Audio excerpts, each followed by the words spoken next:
Hello dear friends, नमस्ते। आप सब कैसे हो? आई होप कि आप लोग काफी अच्छे होंगे। मित्रों, आज मैं आप लोगों के बीच बीपीएसएससी से संबंधित लेटेस्ट न्यूज लेकर आया हूं जो आपके लिए काफी महत्वपूर्ण है। साथियों, यदि आप भी चाहते हैं कि बीपीएसएससी के जॉब करे यानी बिहार पुलिस का जॉब करे तो ये आपके लिए एक बेटर मौका है। और साथियों, इससे संबंधित हम हर पहलुओं पे चर्चा करने वाले हैं, जैसे फॉर्म कब से अप्लाई किए जा रहे हैं, कब तक अप्लाई किए जाएंगे, एग्जाम डेट क्या है और एजुकेशन क्वालिफिकेशन क्या है, फी कितने लगेंगे, हाइट कितने हैं, रनिंग कितने हैं और पाउंड हम कितने फेंकेंगे, लॉन्ग जंप, हाई जंप, कितने सारे मुद्दों पे आज हम बातचीत करने वाले हैं। तो ये जो क्लास है ये आपके लिए काफी महत्वपूर्ण होने वाला है।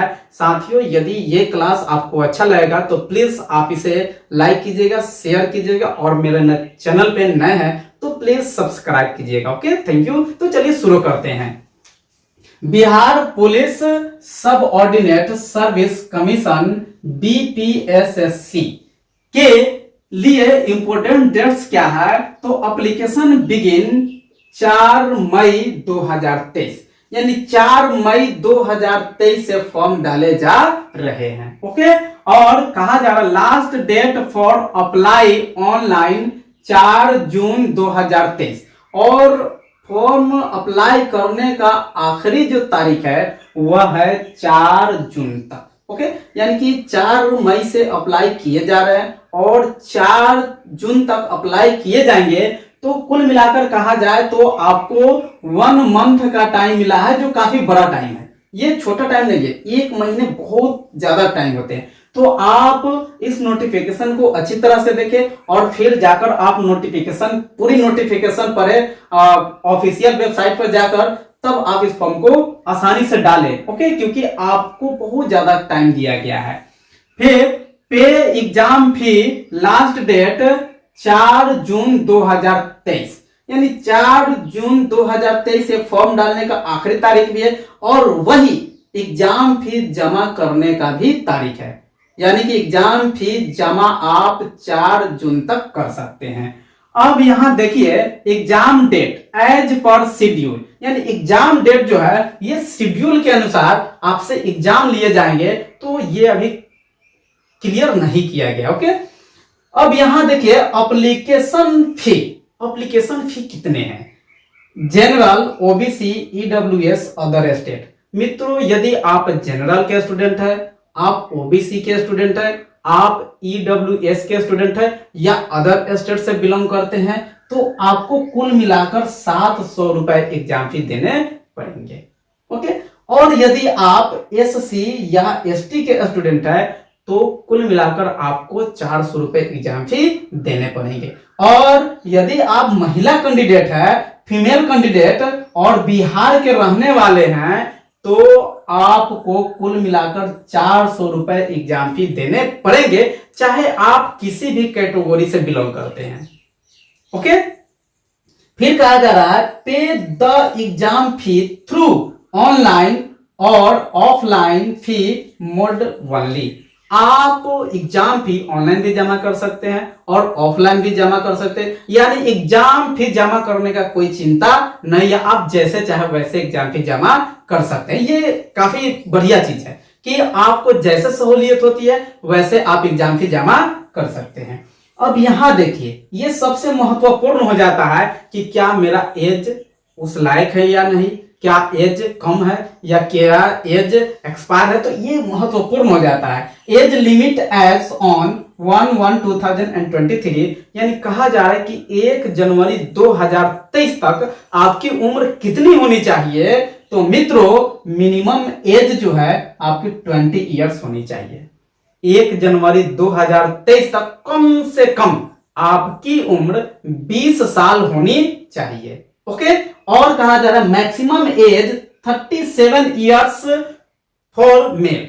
और कहा जा रहा है कि आप यदि मेल है, चाहे किसी भी कैटेगरी से हो, जनरल हो, ओबीसी हो, ईडब्ल्यूएस हो या अदर हो, एससी हो, एसटी हो, कुछ भी हो, तो आपके लिए जो अधिकतम उम्र की सीमा है वह है 37 ईयर्स यानी 37 साल। और फिर कहा जा रहा है maximum age 40 years for female, और यदि आप महिला कैंडिडेट है तो आपकी अधिकतम उम्र 40 वर्ष तक चाहिए। और मित्रों 40 वर्ष बहुत ज्यादा उम्र होता है, महिलाओं को 40 वर्ष तक का उम्र दिया गया है, यानी उनके लिए उम्र की बात करें तो ये इनफ है, बहुत है। ठीक, तो यदि आप महिला उम्मीदवार है, महिला कैंडिडेट है, तो आपकी उम्र 40 वर्ष तक होने चाहिए, तो आप एलिजिबल है। ओके, अब नेक्स्ट देखिए, बिहार बीपीएसएससी एसआई एंड एसडीएफएसओ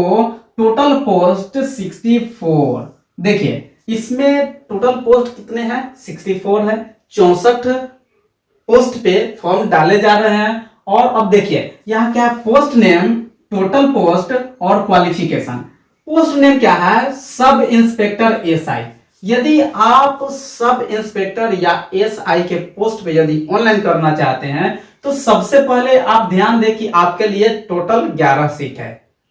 और एजुकेशन क्वालिफिकेशन क्या चाहिए, bachelor degree in any recognised university in India.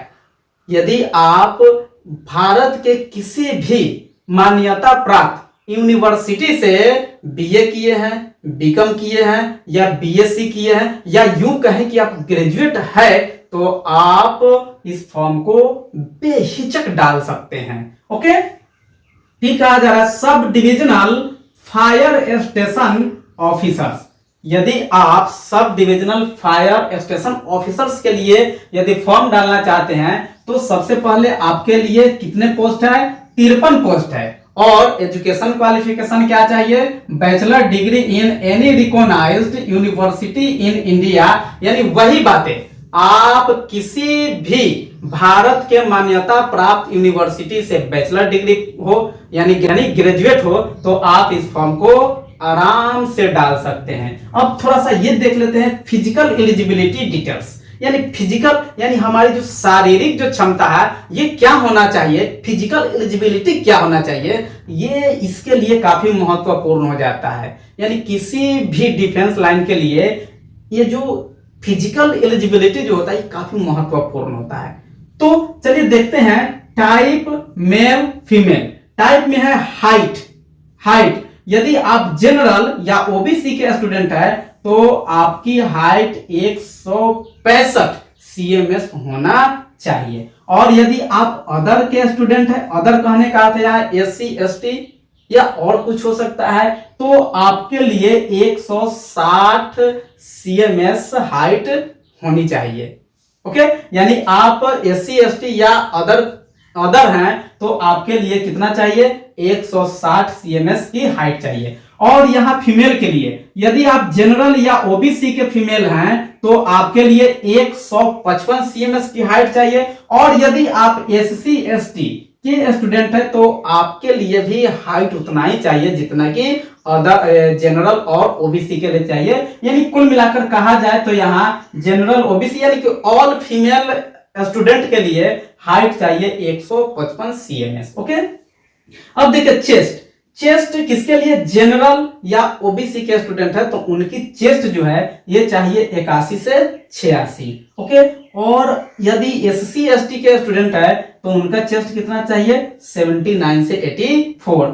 फिर यहां कहा जाए रनिंग, ये देखिए रनिंग है यदि आप जनरल या ओबीसी के स्टूडेंट है या अदर है, जैसे कि आप एससी एसटी के स्टूडेंट है तो आप 1.6 किलोमीटर इन 6.30 मिनट, यानी आप जनरल अदर एससी एसटी के स्टूडेंट है, यानी कुल मिलाकर कहा जाए कि आप मेल कैंडिडेट है तो आपको 6.5 मिनट में 1600 मीटर दौड़ना पड़ेगा, यानी 1.6 किलोमीटर दौड़ना पड़ेगा। और यदि आप महिला स्टूडेंट है चाहे किसी भी कैटेगरी की हो तो आप 6 मिनट में 1 किलोमीटर दौड़ेंगी, यानी कि 1 किलोमीटर आप 6 मिनट में दौड़ेंगी। ये आपकी क्या है, फिजिकल एलिजिबिलिटी है। ओके, अब देखिए हाइट की अगर बात की जाए, हाइट जंप की अगर बात की जाए तो हाइट जंप है जेंट्स के लिए यानी पुरुष के लिए,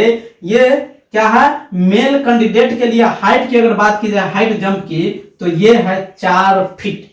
यानी जो पुरुष कैंडिडेट है उनको 4 फीट तक हाइट जंप करना होगा। ओके, और महिला कैंडिडेट को 3 फीट तक हाइट जंप करना होगा, चाहे वह किसी भी कैटेगरी से हो। ओके, नेक्स्ट देखिए लॉन्ग जंप। और लॉन्ग जंप ये पुरुषों के लिए, मेल के लिए लॉन्ग जंप है 12 फीट। यानी यदि आप पुरुष यानी कि मेल स्टूडेंट है, मेल कैंडिडेट है, तो आपकी जो लंबी कूद होगी ये होगी 12 फीट की। और यदि आप महिला कैंडिडेट है तो आपकी जो लॉन्ग जंप होंगी ये होंगी 9 फीट की। ओके, अब चलिए देखिए गोला फेंक।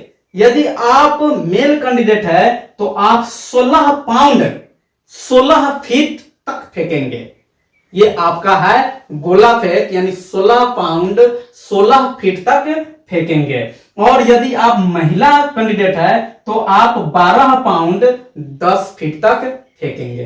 तो साथियों ये क्या थे, ये थे फिजिकल एलिजिबिलिटी। तो मित्रों यदि आपको अच्छा लगा हो तो प्लीज आप लाइक करें, शेयर करें, और मेरे चैनल पे नए हैं तो आप सब्सक्राइब करें। मिलते हैं अगले वीडियो में नई जानकारी के साथ, तब तक के लिए आप लोगों से लेते हैं विदा। थैंक यू, धन्यवाद, जय हिंद।